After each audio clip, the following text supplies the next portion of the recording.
Ele estendeu para curar, mãos que um dia Ele estendeu para salvar, mãos que um dia Ele estendeu para abençoar, mãos que um dia Ele estendeu para dar vida outra vez, e agora são mãos feridas, oh, aleluia,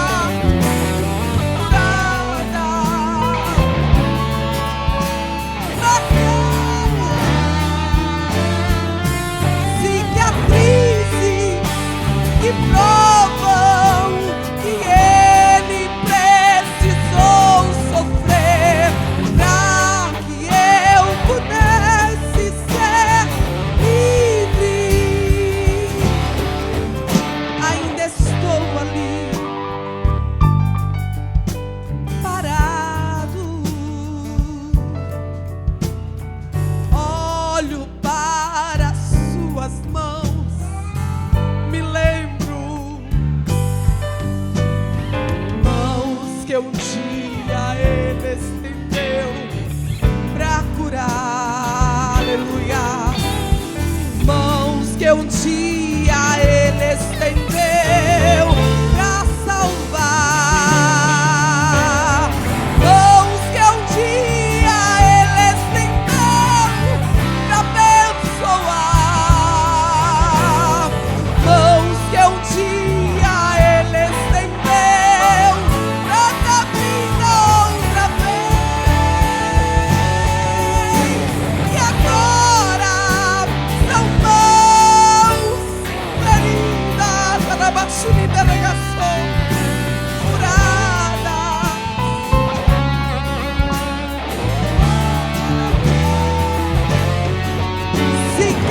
cicatrizes que provam que Ele precisou sofrer para que eu pudesse ser livre, cicatrizes que aleluia,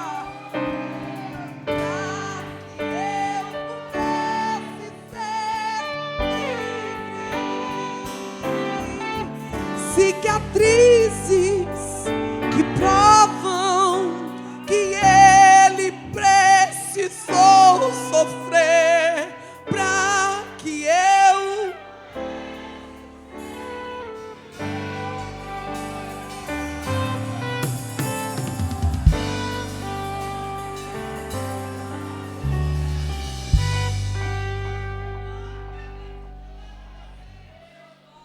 Graças a Deus.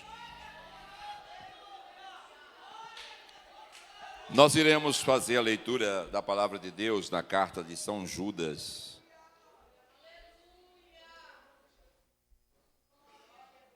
Versículo 20.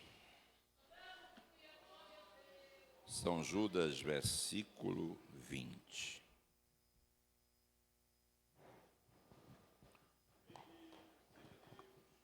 Fiquemos em pé, irmãos.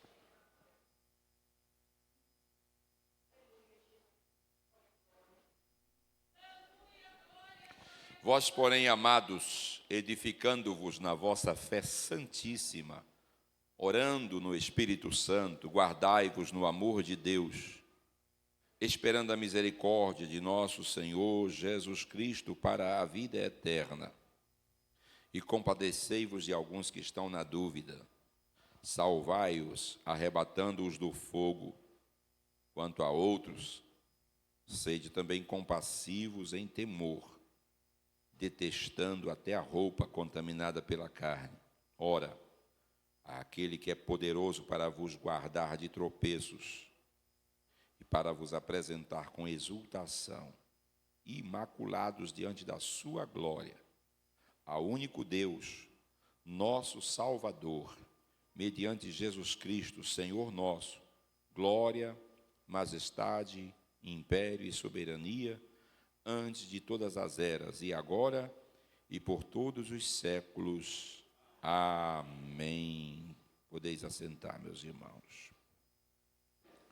Nossa palavra vai ser resumida, até porque nosso horário já está bem adiantado. Mas aqui nós temos uma recomendação do apóstolo São Judas, e falamos inclusive no início aqui sobre orar no Espírito. E quando a gente fala em orar no Espírito, nem sempre isso é muito bem entendido. Mas o apóstolo Paulo, escrevendo na sua primeira carta aos Coríntios, capítulo de número 14, e o versículos 13, 14 e 15, ele diz assim: pelo que o que fala em outra língua deve orar para que possa interpretar, porque se eu orar em outra língua, o meu espírito ora de fato, mas a minha mente fica infrutífera. Que farei, pois? Orarei com o espírito, mas também orarei com a mente. Cantarei com o espírito, mas também cantarei com a mente. Então, o orar em outra língua é uma forma de você edificar a si mesmo. O seu espírito ora bem, mas o seu entendimento, o seu raciocínio não é atingido, porque você não entende o que você está falando, a não ser que você tenha o dom de interpretar línguas. Se você tiver, ótimo, mas a grande maioria às vezes não tem. Então, o próprio Paulo diz: é melhor eu orar em palavra inteligível do que falar aí 10.000 palavras sem entendimento. Se chegar um indouto, um incrédulo, como o mesmo Paulo diz, e eu estiver orando em outras línguas, ele não vai entender e não será edificado. Muito embora o seu espírito pode estar orando bem, mas a gente sabe que é necessário a gente também orar com a nossa mente. Então, quem ora em outra língua, o seu espírito é edificado, mas a minha mente, disse Paulo, fica infrutífera. E o que eu tenho que fazer? Orar com o espírito, mas também orar com a mente. Tem gente que até para pregar é um problema, né? Prega e daí a pouco começa a falar em língua estranha e não para mais. Só que a gente fica esperando, eu não estou entendendo o que ele está dizendo. Então a gente precisa ser também edificado. Então não é errado orar em língua ou falar em línguas, mas a gente precisa entender que eu estou edificando apenas a mim mesmo, mas não estou edificando os outros. Eu edifico os outros quando eu falo com a língua inteligível, que as pessoas me compreendam. Mas eu devo orar em espírito? Devo. Muita gente pensa que orar em espírito é orar silenciosamente. Não. A oração no espírito é também oração no poder, na autoridade e na inspiração do Espírito Santo. Paulo, salvo engano, na carta aos Romanos, ele diz que às vezes nós não sabemos como orar e o Espírito intercede por nós ao Pai com gemidos inexprimíveis. Ele traduz o nosso gemido em palavras e leva à presença de Deus. Portanto, nós não podemos deixar de orar, seja de forma audível, seja no Espírito, seja de forma silenciosa, não podemos parar de orar. E aqui ele diz que nós somos edificados orando no Espírito Santo. Quando você ora no poder, na dinâmica, na inspiração do Espírito Santo, você é edificado, você é fortalecido na fé, que é chamada de fé santíssima. Meus queridos, a fé, aqui ela tem vários níveis, e a gente não tem tempo de dar um estudo sobre isso aqui. Existe a fé natural, existe a fé salvífica, e existe a fé sobrenatural como dom do Espírito Santo. Pelo menos esses 3 níveis. Alguns dizem que são 4, outros chegam a dizer que são 5, mas esses 3 são os mais aceitos: a fé natural, fé salvífica e fé sobrenatural, no caso, o dom do Espírito Santo. A Bíblia diz que quem tem falta de fé, peça a Deus que dá a todos e não lhes lance em rosto. Se a tua fé está pequena, você tem que pedir que o Senhor acrescente a sua fé. Os próprios discípulos perceberam isso e disseram: Senhor, acrescenta-nos a fé. Irmãos, se a nossa fé estiver robustecida e fortalecida, nós não vamos cair numa coisa chamada dúvida. Olha que ele diz aqui: compadecei-vos de alguns que estão na dúvida. Se havia dúvidas nos tempos de Judas, imagine nos tempos atuais. A igreja nessa época já estava sendo atacada por uma doutrina chamada gnosticismo. A palavra gnose quer dizer conhecimento. E os gnósticos, eles valorizavam o conhecimento como a única forma de experiência. Vocês sabem que nós pentecostais valorizamos muito essa questão de experimentalismo, não é? Isso tem muito a ver também com aquilo que é chamado de místico.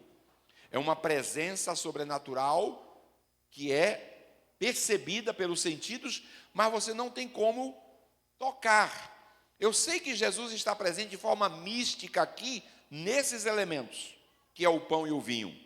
Entretanto, eu não posso dizer que isso aqui é o corpo de Cristo literal. Eu não posso dizer que esse vinho é o sangue de Jesus literal. Porque isso é uma doutrina chamada transubstanciação.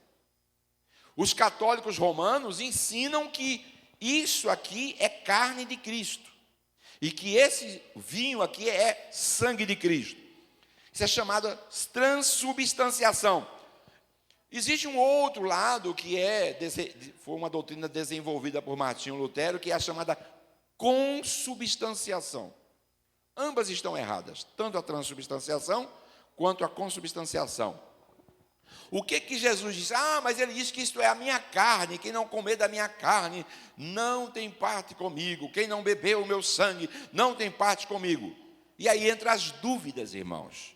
Se o povo lá tinha dúvida, hoje também continua tendo muitos ainda. Porém, a gente tem as respostas. O que Paulo ensina sobre o pão e o vinho? Chama isso de memorial. Fazer isto em memória de mim, disse o Senhor. Se é memória, é um simbolismo, é uma representação. Nas nossas igrejas, principalmente no antigo, os pastores, quando terminava a Santa Ceia, aí os irmãos chegavam assim: pastor, o que é que a gente faz com a sobra do pão? O que a gente faz com a sobra do vinho? Aí alguns mandavam enterrar, outros mandavam queimar, porque para eles isso aqui é o corpo de Cristo. Para eles isso aqui é o sangue de Cristo. Meus irmãos, a ceia, ela tem uma representatividade do corpo de Cristo de uma forma simbólica. É um memorial, é uma instituição feita por Jesus que nós devemos cumprir essa ordenança. Porém, quando terminar a celebração da ceia aqui, isso aqui é um pão normal. Esse suco de uva é um suco de vinho, da uva normal, que a gente chama de vinho, né? Mas é um suco normal. Ele não perde as suas propriedades. Se você pegar num laboratório o suco de uva depois da ceia e mandar examinar, não é sangue, não. Se você pegar esse pão e levar para um laboratório para examinar, é trigo, é açúcar, é o fermento, é o produto que colocou aí. Não perde a sua capacidade, as suas características, não. Mas tem gente que diz: não, mas aqui é o sangue de Jesus, não pode. Não é? Às vezes aí as crianças terminam e aí querem comer o pão. Pode, pastor, depois da ceia? Pode. No ato da ceia, não. Porque no ato da ceia, aí sim, ele está sendo oferecido em memória do Senhor Jesus, conforme a orientação da palavra de Deus. Então, naquele momento, só pode participar os membros que estão em comunhão. Agora, quando terminou o trabalho, irmão, não está sendo sacrificado, não está sendo celebrado e não está sendo oferecido em memória do Senhor Jesus. Então, essa mentalidade se desenvolveu e gerou muitas dúvidas. Em relação ao assunto que está aqui, embora não esteja tratando especificamente da ministração da ceia do Senhor, mas ele está falando de dúvidas que aconteceram no meio dos irmãos por causa dessas doutrinas heréticas, por causa do gnosticismo. No caso aqui, a gente está levantando a dúvida com relação à transubstanciação e à consubstanciação, que é um conceito errado que se tem da ceia. Outras pessoas dizem, não, eu tenho que tomar a ceia, porque se eu não tomar a ceia, eu não sou salvo. E se eu não tomar a ceia, eu vou perder a minha salvação. Aí sabe o que ele faz? Ele supervaloriza a ceia em detrimento, em prejuízo dos outros trabalhos. E sabe o que está acontecendo? Em muitas igrejas, muitos crentes só fazem questão de vir na ceia. Ele não vem no culto de domingo à noite, ele não vem no culto de segunda-feira à noite, ele não participa de um culto de quarta-feira à noite, ele não participa de um ciclo de oração, de mais nada. Para ele, o culto da igreja é a ceia do Senhor. Essa é uma postura radical errada. A ceia do Senhor é a consumação de um conjunto, é a prova de que eu estou em comunhão, é a prova que eu estou congregando, é a prova que eu estou orando, é a prova que eu estou adorando, é a prova de que eu estou em vida no altar, e portanto eu posso participar da ceia. Mas tem gente que quer corrigir tudo na ceia. Está errado. Como se a ceia fosse uma forma de apaga tudo, limpa tudo, zerou tudo, porque você agora tomou a ceia. Agora, irmão, você pode ficar de férias, 30 dias sem vir na igreja, e daqui 30 dias o senhor volta, toma a ceia, e está tudo resolvido. Isso é catolicismo romano. Alguém aqui já foi católico? O que vocês faziam na missa domingo de manhã? Todo domingo de manhã, na missa. Lembram não? Os católicos? O que fazia todo domingo de manhã na missa? Participava de uma coisa chamada Eucaristia. E lá recebia da mão do padre, do sacerdote, a hóstia. Chegava, entrava na fila. Eu já participei de missa. Pastor, o senhor foi católico? Sempre fui católico. Ainda sou. E apostólico ainda, dos bons. Agora eu não sou da igreja romana, irmão. Eu sou católico apostólico da igreja de Jerusalém, nunca de Roma. Vou repetir, sou católico apostólico da igreja de Jerusalém. Sabe o que significa ser católico? Pertencer à igreja universal. Não é a do reino de Deus, não. Igreja universal dos santos que estão arrolados nos céus. Está lá escrito na carta aos Hebreus, eu pertenço a essa igreja. Então a igreja católica é a igreja universal, e eu pertenço à igreja universal dos santos, dos eleitos, dos remidos, dos escolhidos, dos lavados pelo sangue de Jesus. Você faz parte dessa igreja? Pronto. Então você é um católico, você só não é romano. Você pertence à igreja apostólica. Nós não estamos com a doutrina fundamentada pelos apóstolos, a doutrina dos apóstolos, portanto eu sou apostólico. Agora da igreja de Jerusalém. Ok? Dito isso, os discípulos foram orientados, o apóstolo Paulo principalmente orientou, em relação aos princípios da ceia do Senhor. Ele diz que nós devemos nos reunir, não para condenação, mas quando vos reunirdes, o que nós devemos fazer? Segundo o que ele diz na sua primeira carta aos Coríntios, no capítulo de número 11. Quando nos reunirmos, devemos, todas as vezes que nos reunirmos, fazer o quê? Lembrar da morte do Senhor até que Ele venha. Esse é o simbolismo da ceia. Estarmos lembrando da morte do Senhor até que Ele venha. E aí eu pergunto, eu só tenho que lembrar da morte do Senhor até que Ele venha no dia da ceia? Amanhã eu não tenho que lembrar, não? À noite, não? Todo dia, meu irmão. Eu estou esperando Jesus voltar no dia da ceia ou todos os dias? Todos os dias. Jesus pode voltar amanhã e não ter ceia, mas a comunhão permanece. O fato de estar lembrando do Senhor, continuaremos lembrando até que Ele volte. Então, não podemos encarar a ceia do Senhor como um rito, um costume apenas, mas temos que encará-la como algo que foi preceituado, ordenado pelo Senhor. Aliás, só tem duas ordenanças bíblicas que a igreja defende, a Assembleia de Deus, as igrejas ortodoxas. A igreja católica tem, se eu não me engano, 7 ordenanças. Eles não chamam de ordenanças, chamam de sacramentos. Sacramentos. Não é bem a mesma coisa. Um dia eu explico isso aqui, não é? Mas nós das Assembleias de Deus e as igrejas reformadas, elas defendem 2 ordenanças. Quais são? O batismo nas águas e a ceia do Senhor. Então nós estamos aqui cumprindo uma ordenança bíblica, feita pelo Senhor, de nos reunirmos em memória do Senhor, lembrando da sua morte até que Ele venha, participar do corpo e do sangue de Jesus, representados pelo pão e pelo vinho. Então, quando eu estou falando daqui para tirar algumas dúvidas, porque muitas vezes as pessoas ficam censurando. Tem gente que diz, vou ali comer a minha ceia. Espera aí, não é a sua ceia, é a comunhão. E não existe comunhão, eu e eu. Eu estou em comunhão com a igreja. Como é que você está em comunhão com a igreja? Você e você.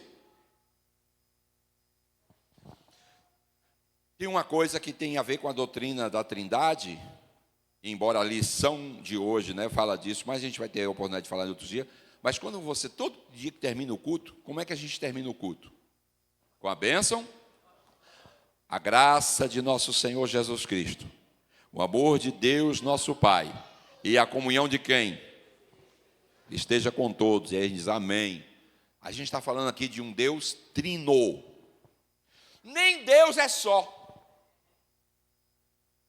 É um Deus que subsiste em 3 pessoas. Então a bênção apostólica destaca o papel do Pai, o papel do Filho e do Espírito Santo. A gente sabe que Deus planejou, o Filho executou e o Espírito Santo aplicou. Vou repetir. O Pai planejou, o Filho executou e o Espírito Santo aplicou a obra da redenção na vida da igreja. E os 3 são unânimes em um só propósito. Os 3 trabalham unidos em um só propósito. Aí o crente, que é trino também, nós somos imagem e semelhança de Deus. Nós não somos trino? Nós temos um corpo, nós temos uma alma, nós temos um espírito. Somos trino. Assim como Deus é trino, o homem é trino. Jesus se identifica como o quê? Como a água da vida. Quando ele se identifica com a água da vida, a água é trina. Vou provar em 2 formas. A água tem 3 estados: líquido, sólido e gasoso. Mas não só isso, a molécula da água é trina. Eu quero ver a água separando a molécula. Deixa de ser água, ela só é molécula, as 3 juntas. H2O. Uma molécula de hidrogênio, 2 moléculas de oxigênio. Isso é trindade. Deus se revela na trindade, na física, na natureza, no homem. Ou seja, Salmo 19, os céus e o firmamento proclamam a glória do Senhor. Ou seja, através da natureza você vê Deus. E o Deus trino. No batismo de Jesus, lá no Rio Jordão, olha a trindade presente. O Filho está sendo batizado. E ouve-se uma voz do céu. Quem é que fala? Quem fala? Deus. Os testemunhos de Jeová ficam doidos com essa ilustração. Aí eu pergunto, como é que o Filho está aqui e ele é o próprio único Deus, não tem outro? E uma voz se ouve e uma pomba, forma corpórea de pomba, pousa sobre ele, se é só uma pessoa. Me explica aí, de onde surgiu essa voz? De onde veio ela? Porque a voz diz, este é o meu Filho amado, em quem me comprazo. Deus, o Pai, dando testemunho do Filho. E o Espírito Santo veio sobre ele em forma corpórea, não é espiritual, corpórea, de uma pomba, para ratificar, para confirmar o ministério público de nosso Senhor Jesus Cristo. Isso é trindade. A gente falou que não ia falar da trindade, mas de certa forma já estamos falando, porque o assunto chama isso. Mas aqui diz, vós, porém, edificando-vos na vossa fé santíssima, orando no Espírito Santo, guardai-vos no amor de Deus, esperando a misericórdia do nosso Senhor Jesus Cristo para a vida eterna. Aqui, por exemplo, está falando da ação do Pai e a ação do Filho. E aí ele diz, e compadecei-vos de algum que estão na dúvida. Irmãos, dúvida não é a mesma coisa de incredulidade. Eu preciso explicar isso aqui. Quantas dúvidas já me surgiram? E às vezes eu tenho umas discussões assim com Deus. Eu não mando ninguém ter. Cada um tem o seu, cada um dentro da sua fé, daquilo que consegue alcançar. Não tente imitar aquilo que você não consegue, é problema. Mas às vezes a gente tem discussões meio que filosóficas e teológicas com Deus, tentando entender algumas coisas. Não significa que Deus vai me responder. Aí eu pergunto, de onde surgem as grandes invenções e as grandes descobertas? De onde surgem? Das dúvidas. As dúvidas. Se você não tem dúvida de nada, significa que você não vai acrescentar mais nada. Se você não tem dúvida de nada, significa que seu conhecimento parou. Se todos os médicos não têm dúvida, ele não vai desenvolver nenhum tratamento, nenhuma terapia, os laboratórios não vão desenvolver nenhum novo medicamento, porque acabaram-se as dúvidas. Eu gosto de um pensamento de um filósofo chamado Sócrates, que ele diz assim: uma coisa eu sei. Uma coisa eu sei, de nada sei. E aqui me desculpe os mais novos, porque isso aqui afeta os mais novos, os mais velhos nem tanto, mas os mais novos sim. Tu já percebeu que essa geração mais nova, jovens, adolescentes e uma parte aí de meia idade, geralmente são pessoas que querem dar opinião sobre tudo e sobre todos? E acham que sabem tudo, quando na verdade não sabem nada? Se vai falar de política, ele acha que sabe. Se vai falar de filosofia, ele acha que sabe. Se vai falar de comportamento, ele acha que sabe. Se vai falar de psicologia, ele acha que sabe. Se vai falar de Bíblia, ele acha que sabe. Se vai falar de família, ele acha que sabe. Ele acha que sabe tudo e não sabe nada. As pessoas que mais sabem são aquelas que têm dúvidas. As pessoas que mais sabem são aquelas que questionam.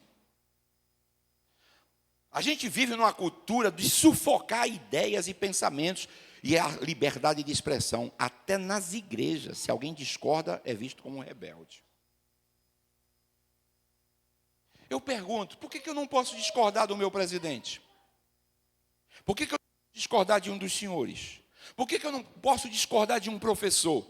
Aliás, se tem uma coisa de método de filosofia que eu gosto, é da maiêutica. Tem alguém aqui que fez filosofia? Tem alguém que fez filosofia? Aqui? Tem 2. A maiêutica é a arte de você trabalhar em cima de perguntas. E à medida que você vai perguntando, as respostas vão surgindo. E ela só pode existir se houver uma coisa chamada dúvida. Certezas absolutas só quem possui Deus. Só Deus. Eu não estou com isso querendo relativizar a verdade, porque assim, é preciso destacar que tipo de verdade você está referindo. Porque às vezes alguém diz, esta é a minha verdade. Todas as pessoas que dizem, esta é a minha verdade, ele está dizendo, eu não estou aberto ao diálogo. Eu não estou aberto a aprender. Eu não aceito opiniões diferentes, porque esta é a minha. Com esse tipo de gente eu não perco tempo. Porque uma coisa as pessoas precisam ter é humildade para aprender. O apóstolo Paulo, quando se converteu ao cristianismo, ele já era doutor. Não era um analfabeto, não. Ele já era um fariseu. E segundo ele excedia em zelo aos demais. Ele se destacava entre os fariseus. Mas ele percebeu que o ensino dele, o que ele aprendeu, não valia nada. Ele chegou a dizer, ter a humildade de dizer, tudo que eu aprendi é como esterco. E tem gente, né, inchado no seu conhecimento. Eles não aprenderam com a Bíblia, com a palavra de Deus. Verdade absoluta está em Deus. Ele sim, ele mesmo diz, eu sou o caminho, a verdade e a vida. Então só Jesus é a verdade. Agora, se eu estiver firmado na palavra, se eu estiver firmado em Jesus, aí sim eu vou tirar todas as minhas dúvidas. Não é errado você ter dúvida, irmão. Às vezes a nossa fé vacila. Quantas vezes, quanto mais você procura entender, quanto mais você procura compreender as coisas divinas, muitas vezes trazem dúvidas. Pastor, como é que o senhor trata das questões da dúvida? Eu vou para a palavra, eu vou para a oração, vou para o diálogo e vou procurar quem tem mais experiência do que eu, mais conhecimento do que eu, para a gente conversar o assunto. Isso não é garantia que as minhas dúvidas vão acabar. Mas as minhas dúvidas não levam... Esses dias eu estava orando e falando isso com Deus. E vou dizer isso aqui publicamente, é uma confissão de pastor. Deus, eu não entendo isso. Por que o Senhor não faz isso? Por que o Senhor não interfere nisso? Por que o Senhor não age nisso? Porque lá no Antigo Testamento eu vou encontrar texto onde o Senhor fez isso. Por que, Senhor? Esse silêncio em relação a isso. Pastor, o senhor está com o quê? Com dúvida. Eu estou fazendo questionamento. Ah, não pode. Tá bom. Você sabe quantos questionamentos e dúvidas houve em Jó? Tu já leu os últimos capítulos do livro de Jó? É uma série de dúvidas e questionamentos levantada pelo patriarca Jó. E Deus condenou Jó por isso? Não. Sabe quantas vezes eu oro e digo assim, Senhor, eu não tenho culpa de o Senhor nos ter dado raciocínio. O Senhor nos fez imagem e semelhança, a capacidade de perceber e compreender as coisas. Então, se o Senhor nos deu, eu entendo que isso é para ser usado. Cabeça e neurônio é para ser usado, irmão. Não é para guardar piolho, não. Cabelo é para ser colocado na cabeça para proteger, mas a cabecinha, os neurônios, é para funcionar. E aí eu penso em algumas coisas, reflito, mas eu sempre termino dizendo, ó Deus, eu nunca duvidei da tua justiça, nunca duvidei da tua bondade, nunca duvidei da tua soberania, nunca duvidei da tua capacidade, nunca duvidei do teu senhorio. Tu continua sendo meu Senhor, meu Deus, independente se o Senhor vai me responder ou não, eu continuo te servindo, eu continuo te adorando, apesar das dúvidas, dos questionamentos que às vezes faço, mas eu continuo a rocha, certo de que um dia o Senhor falará. Porque às vezes nós não estamos preparados para as respostas. E aí Deus se cala. Estou achando que Deus vai responder todos os nossos questionamentos? Porque se Deus respondesse todos os nossos questionamentos, a gente morria. Porque nós não estamos preparados para saber tudo. É apenas o necessário. Tem gente, eu já li a Bíblia toda e eu não achei resposta para certas questões. E não vai achar. E eu vou te falar, a Bíblia ela foi escrita apenas o necessário para a tua vida prática cristã e para servir a Deus. A Bíblia não é um arrazoado de etiqueta, como é que eu vou me comportar em relação ao aniversário, à festa, isso, aquilo. A Bíblia não está preocupada com isso, apesar de que até tem lá no livro de Provérbios algumas coisas sobre isso. Mas a preocupação e o objetivo da Bíblia não é esse. A Bíblia é para falar sobre uma coisa chamada fé. Fé santíssima. A Bíblia diz que sem fé é impossível agradar a Deus. Pastor, como é que eu faço para ter minha fé acrescida? Vou lhe dar aqui algumas dicas. Uma das coisas que faz a fé ser acrescida é o quê? Palavra. A fé vem pelo e ouvir. À medida que a palavra está, a fé vai sendo acrescentada. Agora, se você não senta para ser ministrado, não senta para ser para não ouvir, se você não comparece aos cultos, não vem à escola bíblica dominical, não vem ao culto de doutrina, não vem ao ensinamento, como é que a tua fé será crescida? Você precisa amar a palavra, não só ouvir a palavra. O texto bíblico diz que são bem-aventurados os que ouvem. Mas só os que ouvem? Os que guardam as palavras desta profecia. Mas eu vou acrescentar, a gente só fala certamente isso aí para os que ouvem e guardam. Você sabia que tem mais uma exigência que a gente não presta atenção e às vezes tem dificuldade de fazer? Praticar é bom, mas eu vou mostrar na Bíblia. Quem lembra? Falou de ouvir, falou de praticar, mas esqueceram de uma, importante. Obedecer é bom também. Leia, bota aí, irmão, Apocalipse capítulo 1, versículo 3.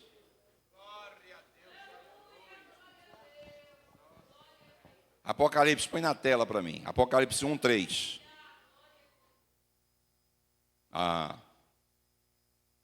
Leia, por favor. Bem-aventurado quem? Bem-aventurado aqueles que leem e aqueles que ouvem as palavras da profecia e guardam. A gente lembra do ouvir, a gente lembra do guardar, a gente esquece do ler. Afinal de contas, quantos de nós estamos lendo a Bíblia diariamente? Aproveito para fazer um apelo e um desafio aos irmãos. Hoje são 4 de janeiro, dá tempo de recuperar. Vamos ler a Bíblia toda nesse ano 2026. Comece hoje. Basta você ler 3 capítulos durante os dias da semana e 5 capítulos aos domingos.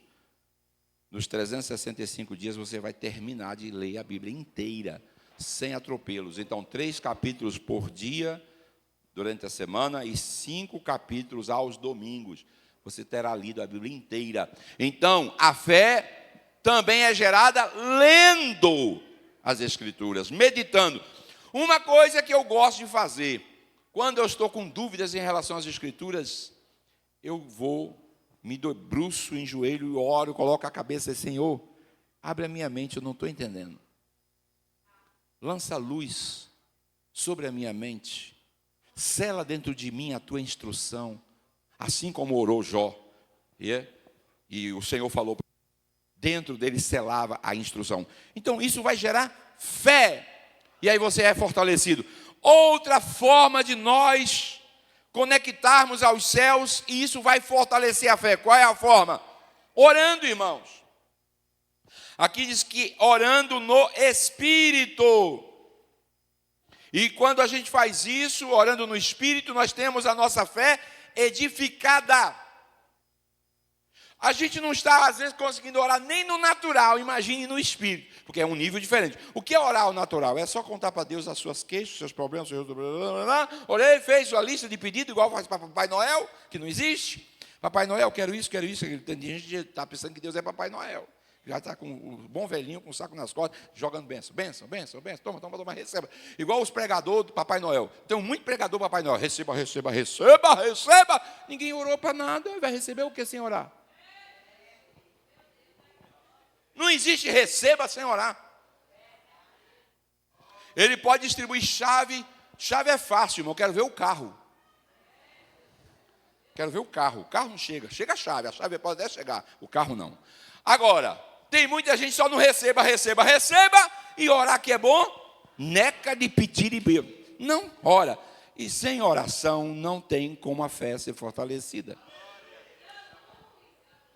E o que é a fé, pastor? Hebreus capítulo 11. Ora, a fé é o firme fundamento. Bota aí na tela, o firme fundamento aqui. 11:1. Das coisas e a prova das coisas. É isso aí, é convicção. Então, fé é certeza, é convicção. Mas eu não estava com dúvida, pastor. Oração tira dúvida. Oração esclarece a mente. A oração faz você ter paz. Mesmo você não tenha a resposta, mas o seu coração fica em paz. E quando o seu coração fica em paz, aquelas dúvidas não te perturbam mais. Uma coisa que Deus me ensinou ao longo da vida, eu estou aprendendo todo dia, ainda tem muita coisa a aprender, que eu sou ainda leigo, incipiente, não é? Ainda estou nos primeiros estágios de rudimento de fé, mas uma coisa que eu tenho aprendido é o seguinte: aquilo que Deus respondeu, ótimo, porque é para a glória do nome dele e é para a nossa edificação. O que Deus não respondeu é porque você não precisa daquilo. Você sobrevive sem aquilo que Deus não te deu. Porque tem gente, mas Deus não me deu isso. Ele não te deu porque você pode viver sem aquilo. Deus vai te dar o necessário. Não o que você quer, mas o que você precisa. Então se contente e seja agradecido com o que Deus te deu. Aí tem gente, eu queria ser um pregador famoso igual o Cicrano. E às vezes o Cicrano nem é salvo. E aí você vai ficar decepcionado, porque você depois vai descobrir que o Cicrano não era aquela Coca-Cola toda. Então, em vez de você querer ser igual o fulano Cicrano, seja o que Deus quer que você seja. Seja natural, mantenha a sua essência. E Deus pode usar cada um do jeito que Ele quiser. Aliás, Pedro diz que a graça de Deus ela é multiforme, ela é multifacetada. Ela pode se manifestar de formas diferentes. Deus pode usar todos aqui de forma diferente. Diferente de mim. Claro, e ser o mesmo Deus. Edificar a igreja. Um prega de uma forma, a igreja glorifica. O outro prega de outra forma, a igreja glorifica. E todos são edificados. Se tem uma coisa horrível na igreja, é pasteurização. Não é? A pasteurização é quando você bota todo mundo dentro do mesmo pacote para fazer a coisa tudo igual, homogêneo. Deus não trabalha na igreja com homogeneidade. Deus trabalha na unidade, mas ele é heterogêneo. E isso é possível, pastor? Claro. Deus é uno, mas ele é multifacetado. Deus é uno, mas a obra dele é heterogênea. Ele usa cada um do jeito que ele quer, da forma que ele quer, quando ele quer, para a glória do nome dele. Todas as coisas, diz a Bíblia, cooperam para o bem daqueles que amam a Deus. O músico coopera, o pastor coopera, o evangelista coopera, o pregador coopera, o regente coopera, o membro coopera, o congregado coopera. E todos somam com o mesmo objetivo: exaltar, adorar, glorificar e magnificar o Senhor dos Senhores. E vamos para encerrar, porque já o tempo acabou. Olha, aquele que é poderoso para vos guardar de tropeços e para vos apresentar com exultação, imaculados diante da sua glória. Deus é poderoso para guardar qualquer um de nós de tropeçar, para nos apresentarmos com exultação. Aqui eu tenho que parar e falar um pouco. O que é se apresentar diante de Deus com exultação? Não é exaltação, são palavras diferentes. Exultação é uma coisa, exaltação é outra. O que é exultação? Quem é que pode me ajudar? Cadê os professores de português? Nossa irmã Zuleide, obrigado, irmã. É isso aí. É com grande gozo, com grande prazer, com grande alegria. Exultação é mais do que estar alegre. Porque tem gente que está alegre, mas não exulta. Ué, pastor, não é a mesma coisa? Não. Preste atenção aqui. Preste atenção aqui. Quem está falando aqui não é a irmã Nara, não, viu, irmão? Vocês estão olhando para ela está pregando, não. Quem está pregando é seu pastor. Olha para cá. Aí vocês perdem o fio da meada. Tem que olhar para os lados, não, tem que olhar para o seu pastor. Olha pra... A minha cara é feia assim, mas dá para suportar. Olha bem para os meus olhos, olha aqui. Exultação não é só estar alegre. Tem gente que está alegre, mas está assim, ó. Não tem reação. É uma alegria contida. É uma alegria moderada. É uma alegria controlada. Exultação não tem controle. O crente que está exultando, ele levanta o braço, ele dá glória a Deus, ele manifesta, ele incomoda os que não se exultam e diz: esse irmão está alegre demais para o meu gosto. É claro, ele está exultando. Aí alguém diz: pastor, mas o meu temperamento, eu sou tímido. O dia que o Espírito Santo te pegar, essa timidez vai embora e você vai chegar na igreja exultando. Glória a Deus. Toda igreja tem uns doidinhos. Toda igreja tem. E os doidinhos, meu irmão, ninguém tira a exultação dos doidinhos. Você está mandando ele abaixo, ele está: glória a Deus, aleluia. Aí ele vem na igreja aqui para cantar. Ele não tem essa timidez, irmão. Canta para atravessar do instrumento que quiser que acompanhe. Ele canta. E ele não está preocupado com aprovação, com aplauso, com reconhecimento. Ele exulta.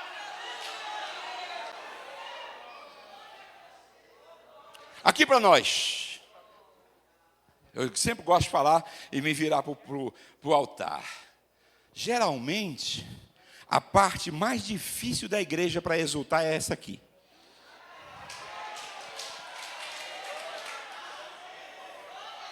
Às vezes os crentes estão chorando, falando em língua estranha. E os...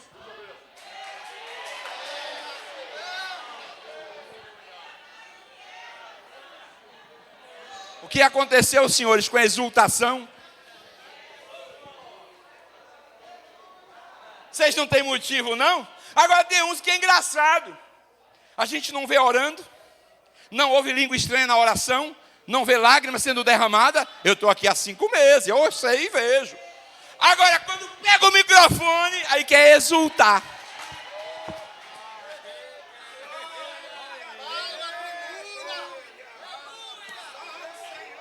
Exultação começa no joelho, na oração. O meu fervor tem que ser em todo lugar, na congregação, no pequeno lugar, no ambiente pequeno, no meu lar, na igreja pequena e simples. Eu tenho que ter prazer em Deus em qualquer ambiente.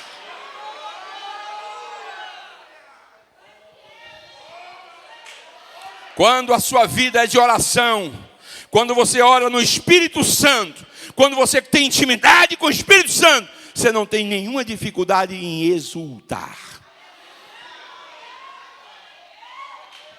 Eu vou dar o exemplo de um homem que nunca teve vergonha de exultar na Bíblia. Davi. Davi perdia a etiqueta, perdia o protocolo. Bailava no meio do povo, a poeira subia e tocando, bailando, dançando. Pecado dançar, pastor? Não. Agora não tem dança no espírito não, viu, irmão? Essa história de dança no espírito não existe. Existe dança de alegria, isso existe. Dança de exultação existe. Tem aqueles que quando está exultando, ele começa a dançar. Deixa o irmão dançar, rapaz. Ele está exultando e você fica aí igual um cru murmurando. Tem gente que não alegra em tirar a alegria do outro, rapaz. Ele não tem prazer e ainda quer roubar o prazer do outro.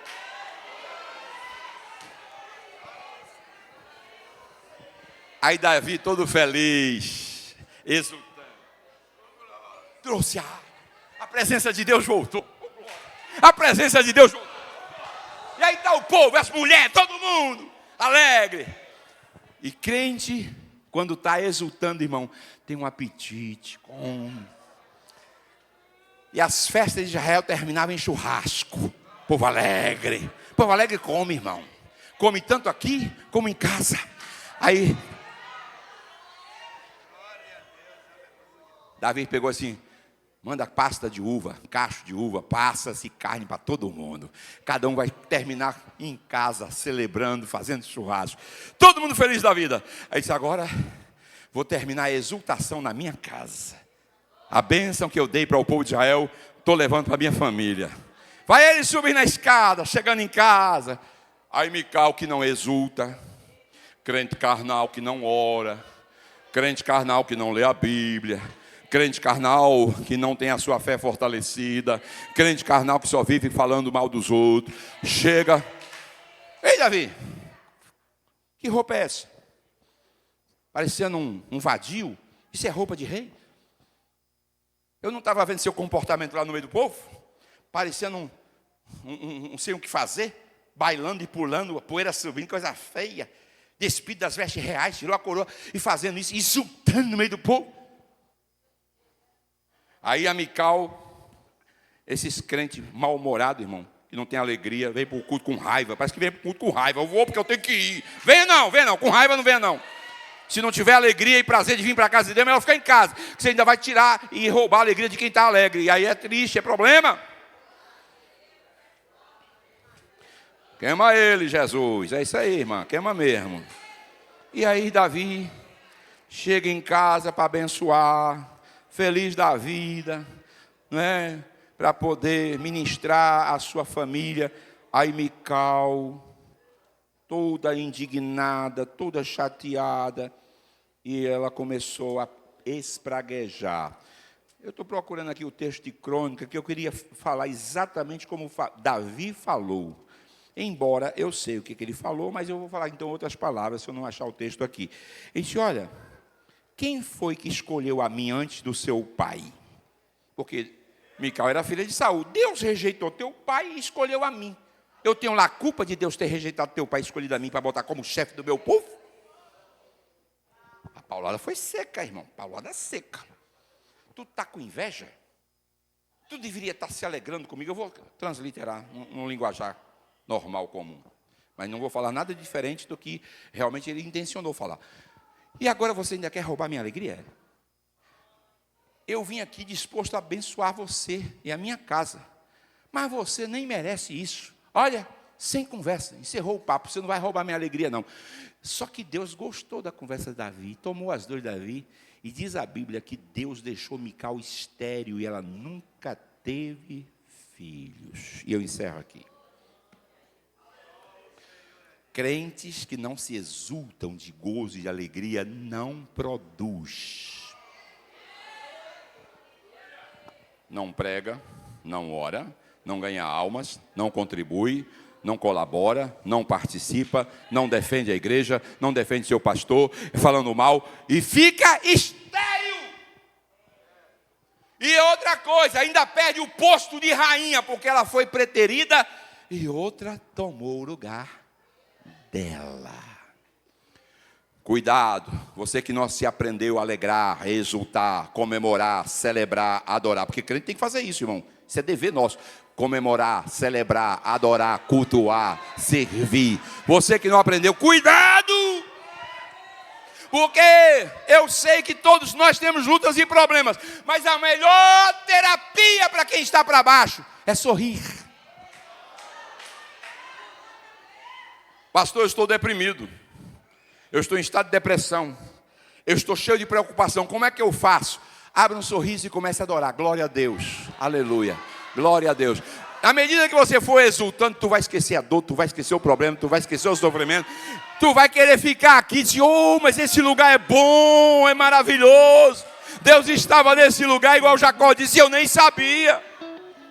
Mas eu sei que Deus está. Jacó não sabia, mas você sabe. Jacó não tinha consciência, mas você tem. E o que é que eu faço? Exulte. Como é que um crente é batizado com o Espírito Santo? E deve ter um bocado aqui, quer ver? Aqui mesmo todos são, né? Nem precisa perguntar, senão nem estava aqui. Quem é batizado aqui com o Espírito Santo? Qual foi a última vez que você se exultou na presença de Deus? Não é exaltou, não. Exultou. Qual foi o último culto? Que culto maravilhoso, que culto abençoado.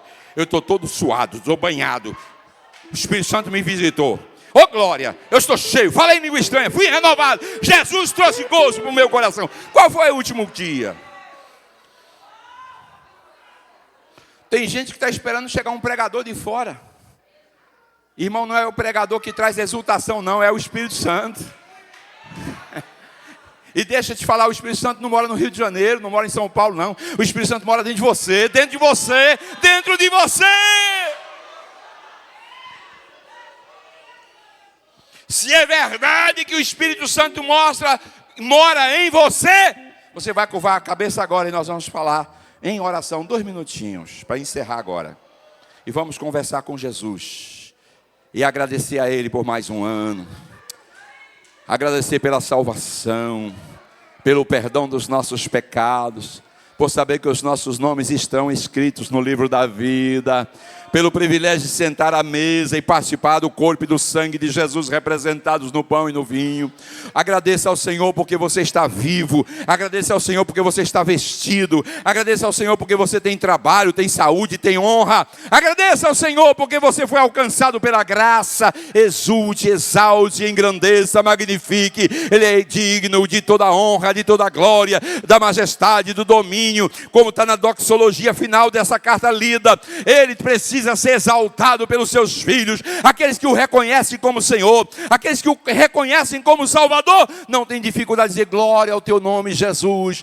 Nós te louvamos, Senhor, porque tu és maravilhoso, porque o Senhor me remiu, o Senhor me salvou, me tirou de um charco horrível de lodo e me fez assentar nos lugares celestiais em Cristo Jesus nosso Senhor. Ore agora, só uma palavra de gratidão. Agradeça da forma que você quiser agradecer. Só agradeça, só adore. Ele é aquele único que pôde e pode fazer muito mais, porque Ele não mudou, é o mesmo de ontem, de hoje e eternamente. Aleluia. Não tenhas medo, não temas, crê somente. Enquanto eu estou orando, Jesus vai começar a curar você, vai curar a tua depressão, vai curar a tua alma, vai resolver o teu problema, vai entrar com providência na tua causa, na tua família, no teu esposo, na tua filha, no teu filho. Ah, o que eu faço, pastor? Exulte, exulte, apenas exulte. Você exulta e a sua fé cresce. Você exulta, a sua fé aumenta. Você exulta e a sua fé é fortalecida. Deus, aqui está a tua igreja. Esta é a nossa primeira ceia do ano de 26. Oremos para que a nossa fé se fortaleça, para que todo o ano de 26 sejamos vitoriosos. Oremos para que a nossa fé seja fortalecida, para que possamos vencer todas as batalhas, todas as lutas, todas as investidas do inferno. A tua palavra diz que o patriarca Abraão foi fortalecido na fé, não duvidando, mas dando glória a Deus. E é isso que nós estamos aqui para fazer, glorificar o teu nome. Glória a Deus na luta, glória a Deus na dor, glória a Deus na adversidade, glória a Deus na peleja, glória a Deus na perda, glória a Deus no problema que surge, glória a Deus diante das dificuldades que surgem. Nós não vamos deixar de glorificar. O diabo não vai tirar a nossa alegria. Ele não vai roubar a nossa esperança, Senhor. Mas a nossa fé será fortalecida.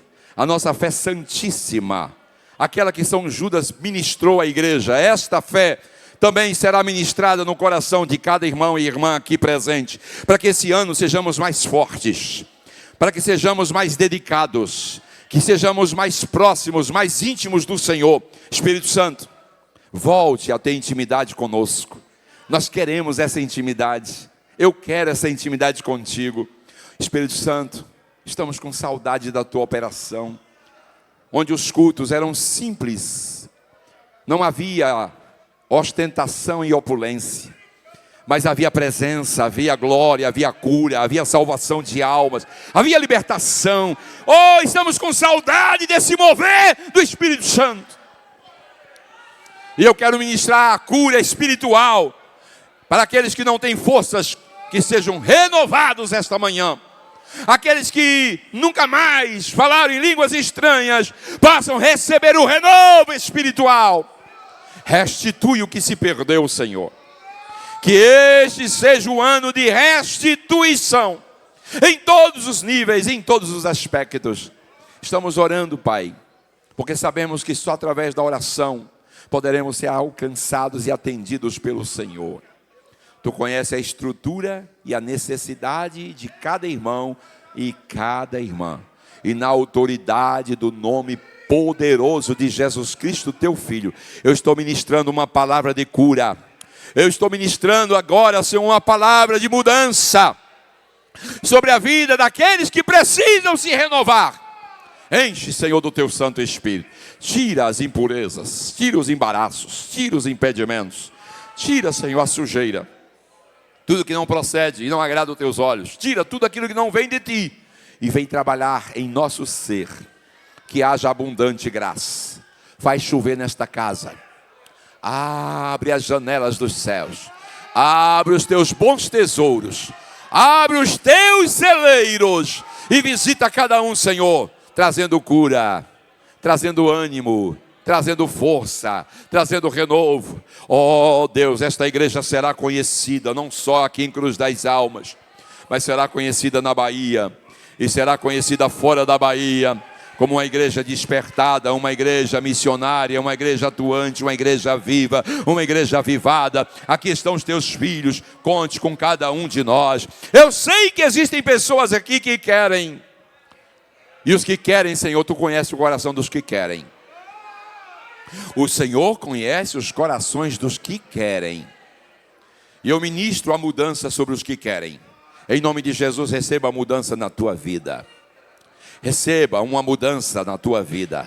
Receba carga dobrada, porção dobrada, porção dobrada, porção dobrada do Espírito Santo de Deus sobre a tua vida. Teu ministério será diferente. A tua família será diferente. O teu viver será de abundância.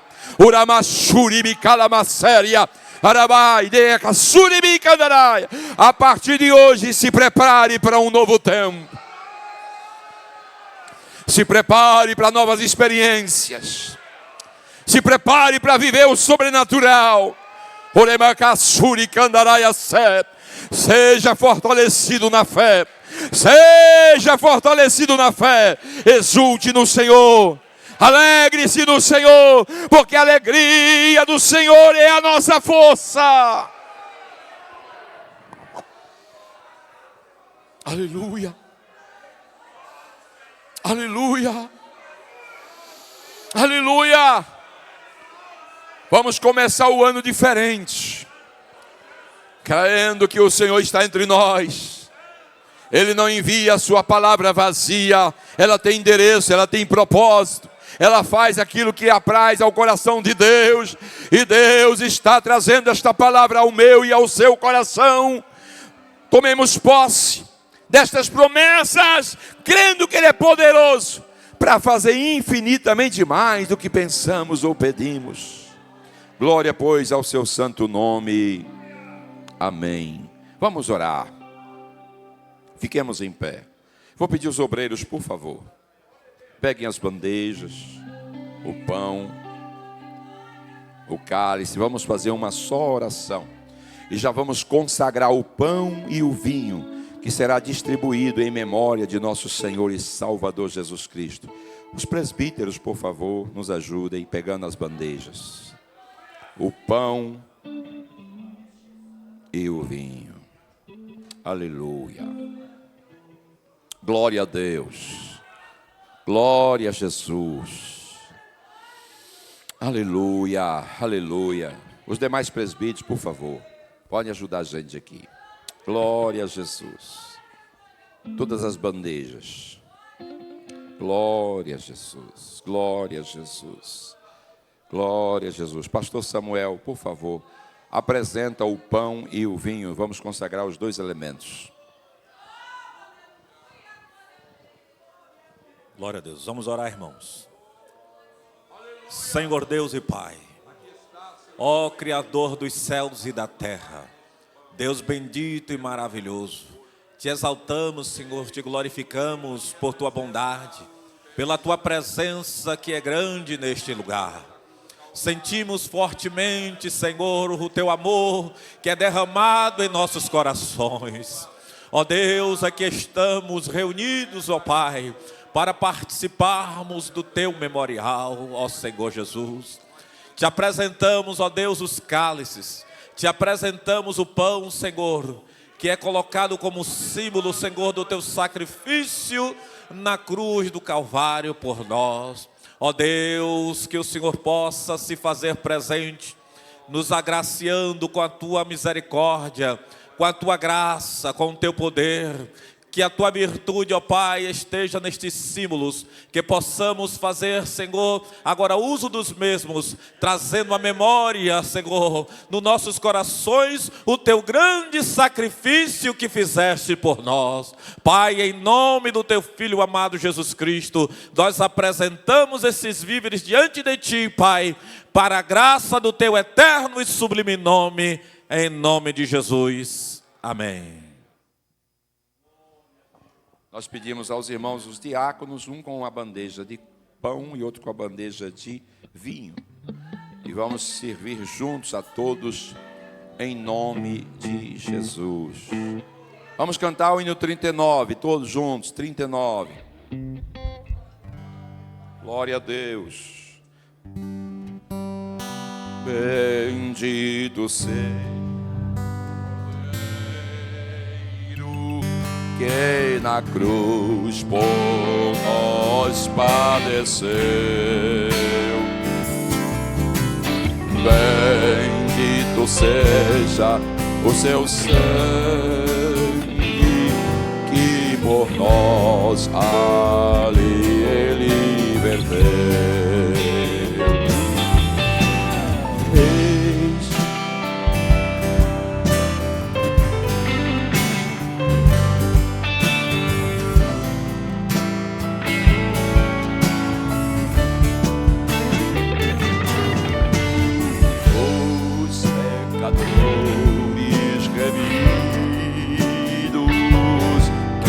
Perante seu Deus já estão.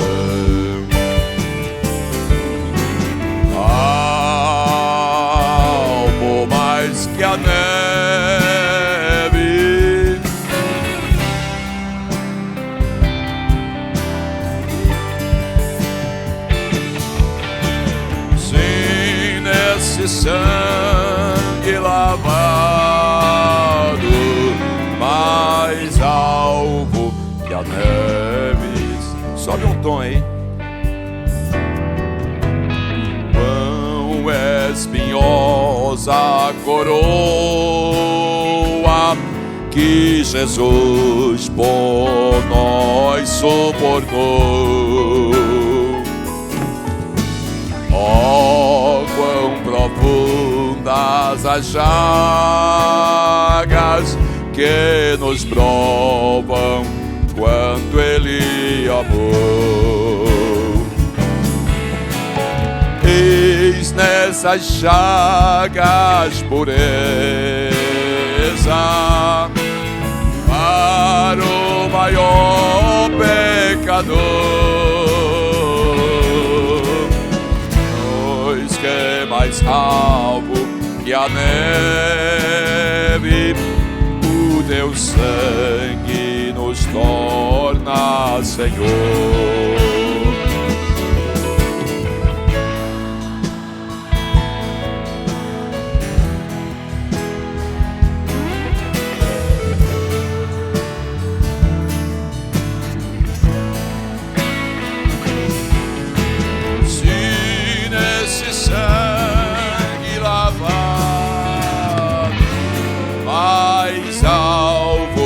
A neve serei,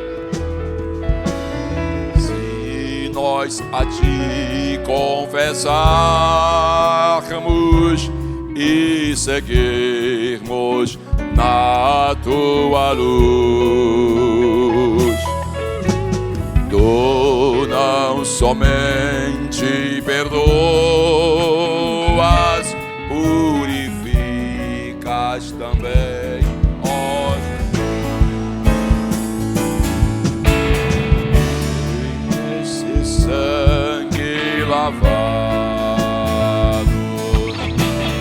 Oh, maravilha e amor,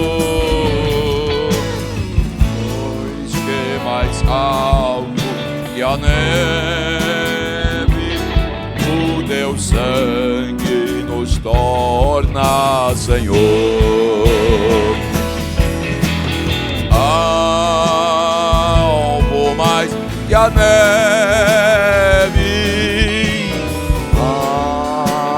alvo mais que a neve,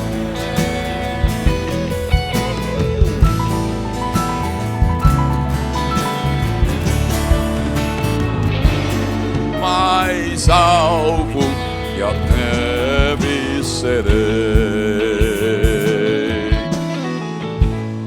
Enquanto os irmãos terminam de servir, vamos cantar a estrofe do 301.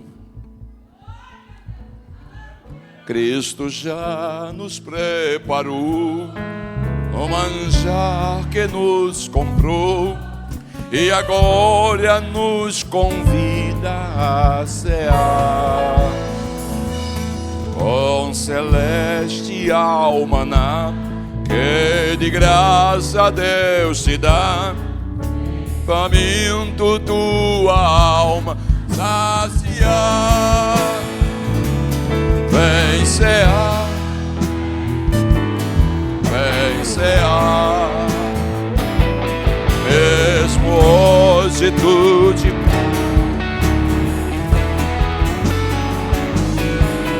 poucos pães, água em vinho transformou. Vem faminto a Jesus, vem cear. Eis discípulos a voltar.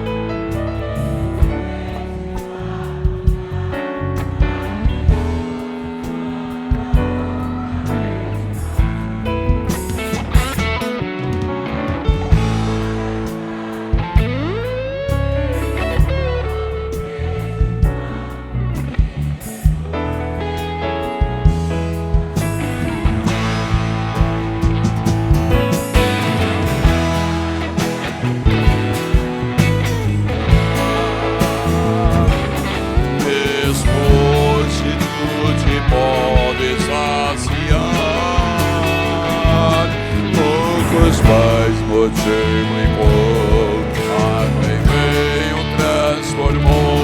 Vem família, Jesus, vem cear. Amém. Fiquemos todos em pé. Acho que todos já receberam, né? O pão. Por que dois? Irmão, por favor, um de vocês aqui, serve os irmãos, por favor. A gente poderia estar usando 2 ou 3 para ganhar tempo, né?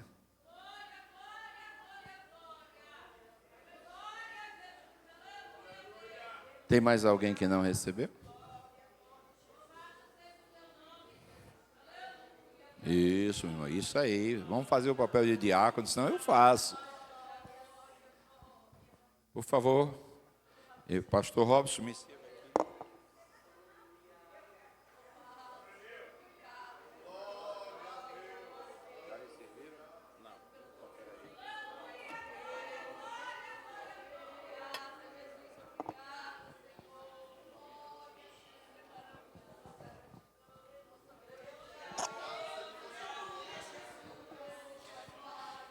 Semelhantemente, tendo dado graça ao Senhor Jesus, disse: isto é o meu corpo, que é dado por vós. Faze isto em memória de mim, disse o Senhor. Portanto, meus queridos irmãos, comamos dele todos, em nome de Jesus.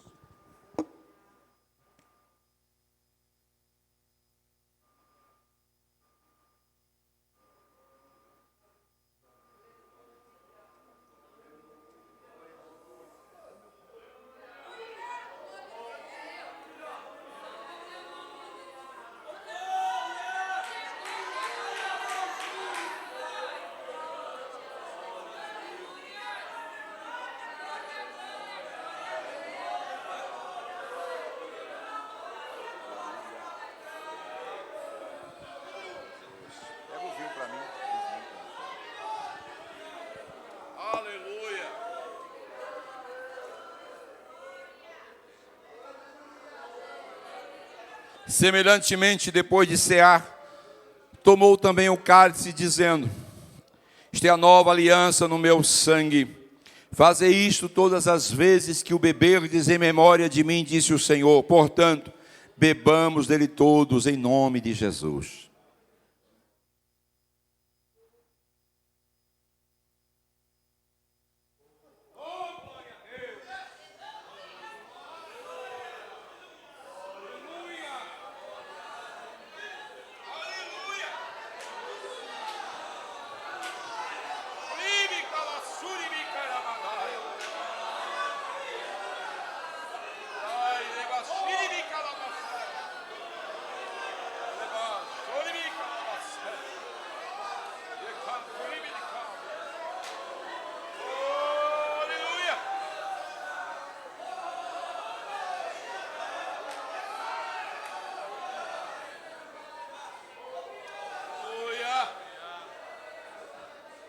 Podeis assentar, meus irmãos. Glória a Deus, glória a Deus.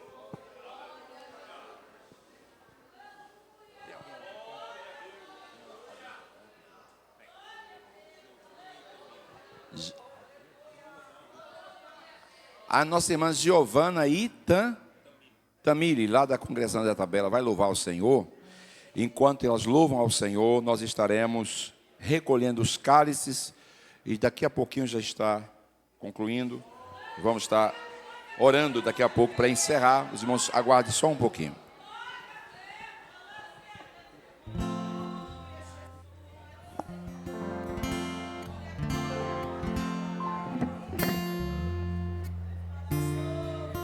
Glória a Deus. Saudamos os irmãos com a paz do Senhor. Nós dependemos do nosso Deus. Nós somos totalmente dependentes dele. Então vamos adorá-lo nesta manhã.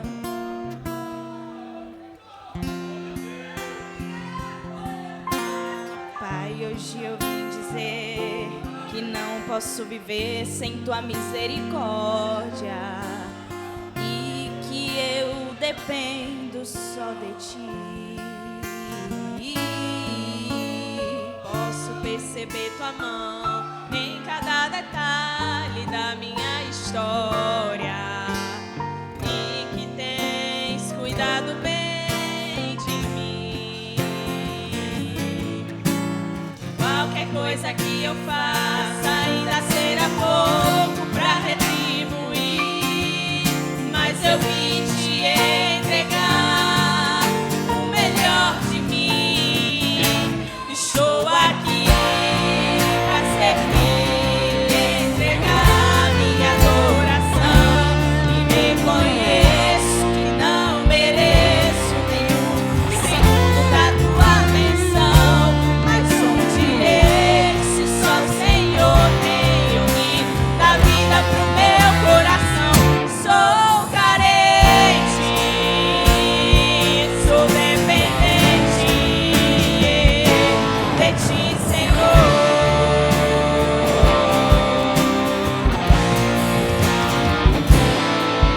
Ó, sou dependente pra viver, pra correr, para nascer, para ter, para ver, pra sentir, pra saber, pra andar, pra parar, pra louvar, exaltar, glorificar o teu nome. Eu sou dependente para ir, para vir, pra descer, pra subir, pra falar, pra ouvir. Eu sou dependente pra chorar, pra tocar, pra falar o nome dele.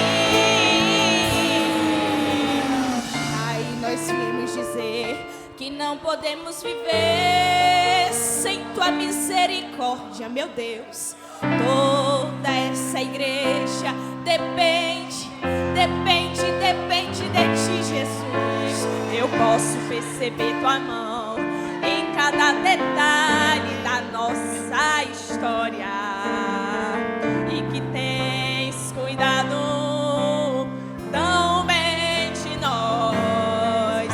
Qualquer coisa que eu faça ainda será pouco pra retribuir, mas eu vim te entregar, Senhor, o melhor de mim. Eu estou aqui pra servir e entregar minha adoração e reconheço que não mereço nenhum segundo da tua atenção, mas sou direito se só o Senhor tem ouvido da vida pro meu coração. Sou carente, sou dependente de ti, Senhor. Eu guarda fiel, farol que me mostra o mundo do céu. Minha vida, meu ar, meu maior amor é você, Senhor.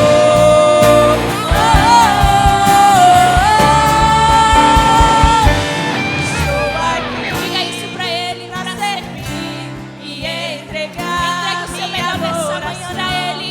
Eu reconheço que eu não mereço nenhum segundo da tua atenção, mas um direito só o Senhor tem ouvido da vida pro meu coração.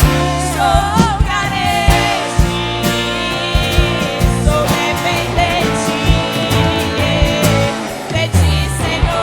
De ti, Senhor. Aleluia. Agradecemos a oportunidade em nome de Jesus.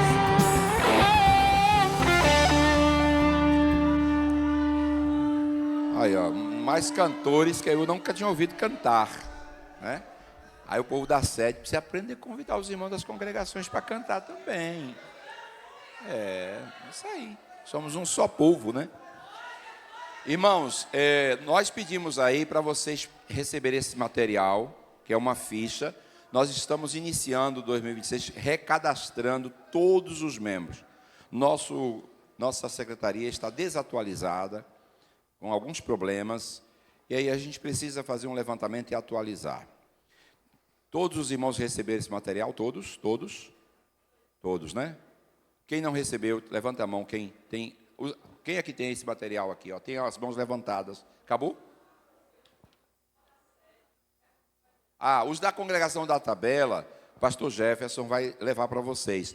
É que, inicialmente, a gente está passando aqui os da sede. Os da sede, ficou alguém? Tem um irmão ali da sede, ó. Tem dois daqui da sede. Aí alguém, por favor, leve para aqueles 2 irmãos da sede. Outra coisa, irmãos, a partir de hoje, vocês vão se adaptando, não se preocupe não, vai dar tudo certo. A partir de hoje, as nossas ceias serão com listas de frequência. Por quê? Eu estou tomando uma medida, e essa é medida para o campo. Membros que ficam 3 meses sem tomar ceia serão procurados por uma comissão. Se houver uma situação que a gente possa ajudar, justificável, tranquilo. Mas se ele chegar a 6 ceias sem justificativa, sem motivo, ele será afastado da comunhão da igreja. Membros não podem abandonar as ceias a não ser por motivo justo. Então, a partir de agora, e hoje já foi a lista de frequência, se alguém se recusou, escute bem, isso aqui é muito sério que eu vou dizer, preste bem atenção nisso aqui. Se tem algum irmão aqui que é membro e recusou colocar o seu nome na lista, eu vou considerar ausente. Mas eu estava presente e não botei. Você não botou porque quis, a ordem é minha. Então, se você desobedece, você quer, infelizmente, se submeter a uma disciplina. Então, a Bíblia diz que é melhor obedecer do que... Está na Bíblia ou não está? Eu não invento nada fora da Bíblia. É melhor obedecer do que sacrificar. Eu preciso desse controle, porque eu vou todo mês olhar a lista de ceia e ver quem não veio. E os que não justificarem, com 3 faltas seguidas, eu vou atrás. E se essa pessoa estiver precisando de tratamento, a gente vai tratar. Agora, a gente não pode ignorar, porque os membros somem da igreja, a gente não tem frequência, não sabe como localizar. Então, a partir de agora, essa regra será para o campo todo. Toda a ceia, lista de frequência. Né? Depois a secretaria vai digitalizar, vai imprimir uma planilha, e aí não vai precisar ninguém assinar, não. O nome do irmão vai constar na lista, a gente só vai lá constar a presença. Ou falta se não vier. Para que isso, pastor? Nunca precisou. Não murmure, porque senão a ceia que tu tomou já não vai servir mais para você. Porque você está murmurando. Não, já perde a bênção. Então não murmure. Apenas ore, Deus, dá sabedoria ao pastor, dá graça a ele, Senhor, dá habilidade a ele. Tudo que eu estou propondo aqui não é algo diferente. Em todas as igrejas onde eu fui pastor, eu trabalhei assim. E não vai ser aqui que eu vou fazer diferente. Se funcionou e Deus abençoou e deu certo em todos os campos, esse é o 9º campo que eu trabalho, por que aqui não vai ser? E não vai dar certo? Vai. Em nome de Jesus, já deu certo. Amém? Então, e isso é para o bem, é para que a gente tenha essas informações e eu possa procurar os irmãos. Não é para intimidar ninguém, não. É para procurar, para aconselhar, para orientar e ver o que está precisando. Porque senão a gente não sabe. E se eu não sei, eu não tenho como fazer. Tá bom? Então, ore por nós. E segunda-feira, quem tiver a ficha pronta, já pode trazer e devolver aqui à secretaria. Tá bom, irmãos? Quem não tiver pronto, não esqueça. E providencie 2 fotos. 3x4. Quem não tiver, a gente aguarda você providenciar. Tá bom? É uma foto para o documento, cartão de membro. E uma foto para a ficha. Quem já tem um cartão de membro, ok. Então, só informe que você já tem um cartão e a gente vai saber que o irmão já não precisa fazer um novo cartão, tá bom? À noite estaremos reunidos aqui para o culto de missões. Toda a igreja convidada para estarmos adorando o nome do Senhor. Você tem a tarde livre, quem quiser tirar seu cochilo, cochile. Quem pode evangelizar, evangelize. Quem pode orar, ore. Mas venha para o culto. Quem pode dizer amém? Amém? Pronto. Quem disse amém não vier, aí resolve com Jeová. Você já disse amém? Tá certo? Agradecer aos irmãos da congregação da tabela. Pastor Jefferson disse que o povo chegou depois. Então fica de pé os irmãos da tabela agora. De pé. Ué, não é que cresceu? Amém, obrigado, Deus abençoe. Cadê os irmãos do Calumbi? Fica de pé de novo aí. Olha, os irmãos que vêm mais de longe. Cadê o líder? Irmão nosso, ali, presbítero, nosso irmão José Nilton. Deus abençoe vocês, muito obrigado. Eu estive lá no domingo passado, né? Na festividade das irmãs, graças a Deus, e abençoe vocês. Essa casa aqui é de vocês. Está vendo, irmãos de tabela? Ei, vocês da tabela. Essa casa aqui é de vocês. Vocês podem vir aqui o dia que quiser. Essa família aqui é a família de vocês. Tá bom? Os irmãos da sede estão felizes com os irmãos do Calumbi e da Tabela? Os irmãos da sede estão felizes? Amém? Amém. Eu também estou. Os obreiros aqui estão felizes? Amém. Eu também estou. Então, irmãos, sejam sempre bem-vindos e abraçados. E não fique assustado não, porque tem gente talvez aqui a primeira vez está ouvindo, esse pastor é bravo. Esse pastor é muito bravo. Não, irmão. É só a casca. Aqui tem um coração que bate igual o seu. Amém? Agora, Deus nos deu, às vezes, um músculo um pouquinho mais forte, né? Para, às vezes, a gente usar a correção. Mas a correção é para a saúde e para o bem de todos vocês, tá bom? Estou orando por vocês e nós vamos continuar unidos até Jesus voltar. Hoje à noite é posse do presbítero, nosso irmão Edivaldo, lá na congregação da Coplan. Eu vou passar aqui na primeira parte, depois eu sigo lá para a posse do presbítero, nosso irmão Edivaldo. E celebração festivo aqui, ó, dia 8. Amanhã de fé, renovação e comunhão entre mulheres que buscam a presença de Deus. Quantas mulheres vão estar aqui, pastor? Todas. Eu não vou nem perguntar, que vai vir todas. Só não vai vir quem? As doentes, as que estão trabalhando, as que estão internadas nos hospitais. E graças a Deus, se tiver, Jesus vai tirar tudo para vir. Para agradecer e testemunhar. Então, festivo. Pastor, pode vir homem, pode vir jovem, pode vir adolescente. Os crentes em Jesus estão todos convidados. Dia 7, começa a primeira campanha aqui esse ano de restituição. Aliás, esse vai ser o tema do ano 2026, restituição. Bote isso na sua mente. O tema do ano de 26 será restituição.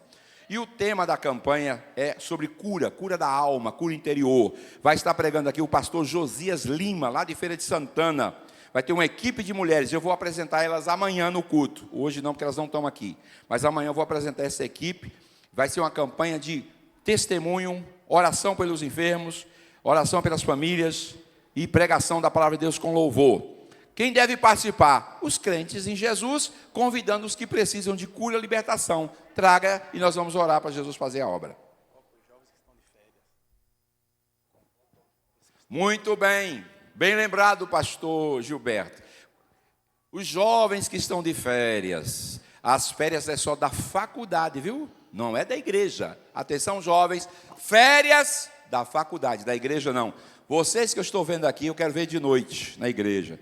Se não vier na igreja por motivo, né, que não seja justo, depois eu vou chegar junto. Senhor, meu filho, por que você não veio para a igreja?